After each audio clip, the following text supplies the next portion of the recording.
যোৱা শুকুৰবাৰে ৰাতিপুৱাৰে পৰা চহৰখনিৰ বহু লোকৰ মনবোৰ আৰস্ত কৰি ৰাখে এটা বিশেষ ঘটনাই। চহৰখনিৰ গাতে লাগি থকা সোণাইকুছি অভয়াৰণ্যৰ এক পাহাৰীয়া ঠাইত আৱিষ্কাৰ হোৱা প্ৰায় 18 ইঞ্চি আকৃতিৰ তিনিটামান পদচিহ্নই মৃদু শিহৰণ তথা চাঞ্চল্যৰ সৃষ্টি কৰে বহুতৰ মনত প্ৰশ্ন হয়, মানুহৰ পদচিহ্নৰ সৈতে সাদৃশ্য থকা অথচ অস্বাভাৱিকভাৱে ডাঙৰ আকৃতিৰ এই পদচিহ্ন এটি অথবা মাণ্ডে গুৰুং ৰহস্যময় জীৱবিধৰে নেকি?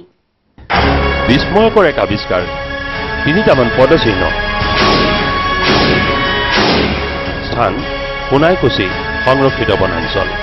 মানুহৰ পদচিহ্নৰ সৈতে বহুখিনি সাদৃশ্য থকা অথচ অস্বাভাৱিকভাৱে ডাঙৰ আকৃতিৰ এই পদচিহ্ন কাৰ? য়েটি নহয়তো। কিন্তু য়েটি নেপাল বা হিমালয়ৰ অন্যান্য পাদদেশতহে প্ৰত্যক্ষ হোৱা বুলি প্ৰকাশ। পুৱতি নিশাৰ ফালে এজাক দুজাক হোৱা বৰষুণৰ পিছত পাহাৰৰ সেই বিশেষ ঠাইত মানুহ অহা যোৱা কৰা লিকটোৰ মাটি কোমল হৈ থকাৰ বাবে নিশ্চয় ৰহস্যময় জীৱটোৱে ইয়াৰ পদচিহ্ন ইমান স্পষ্ট কৰি ৰাখি থৈ যাব পাৰিলে। কিন্তু প্ৰশ্ন হয়, কেনে জন্তু বা পশুৱে 1997 চনত মেঘালয়ৰ গাৰো পাহাৰতো এক ডাঙৰ ভৰি পতাৰ পদচিহ্নত এৰি থৈ যোৱা ৰহস্যময় জীৱৰ সন্ধান লাভ কৰিছিল অঞ্চলটোৰ মানুহে। এই লৈ মেঘালয় বিধানসভাত আলোচনাৰ অন্তত এক অনুসন্ধানৰো নিৰ্দেশ দিছিল এই চৰকাৰে। বিভিন্ন সময়ত নেপালৰ ফালে য়েটি নামৰ এনে এক ৰহস্যময় জীৱৰ সন্ধান পোৱা বুলি সংবাদ মাধ্যমত প্ৰকাশ পাই আহিছে।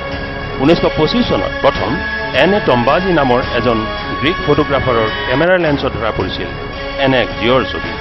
উল্লেখযোগ্য যে এনে জীৱবিধে খোজকাঢ়ি যাওঁতে জোপোহা জাৰণিৰ মাজেৰে একোটা ট্ৰেক অৰ্থাৎ অস্থায়ী বাট সৃষ্টি কৰি লয় বুলিও শুনা যায়।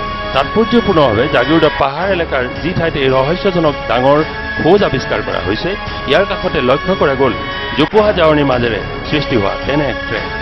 জেচিচি কেমেৰাই ৰহস্যজনক প্ৰাণীটোৰ ভৰি পতাৰ ছবি ধৰি থৈছে যদিও ভালদৰে সংৰক্ষণ কৰিবলৈ বন বিভাগ কিংবা অন্য কোনো কৰ্তৃপক্ষই ব্যৱস্থা গ্ৰহণ নকৰাত ইতিমধ্যে সেই খোজৰ চিহ্ন মোহাৰ খাই গৈছে। মেঘালয় মাণ্ডে গুৰুং নামেৰে সকলোৱে জনা এই প্ৰাণীবিধে তেন্তে সোণাইকুছি পাহাৰতো ইয়াৰ অৱস্থান কৰি লৈছে নেকি? এক গভীৰ অনুসন্ধানৰ জৰিয়তে জানিব পৰা যাব ইয়াৰ উত্তৰ। জাগিৰোডস্থিত নগাঁও কাগজ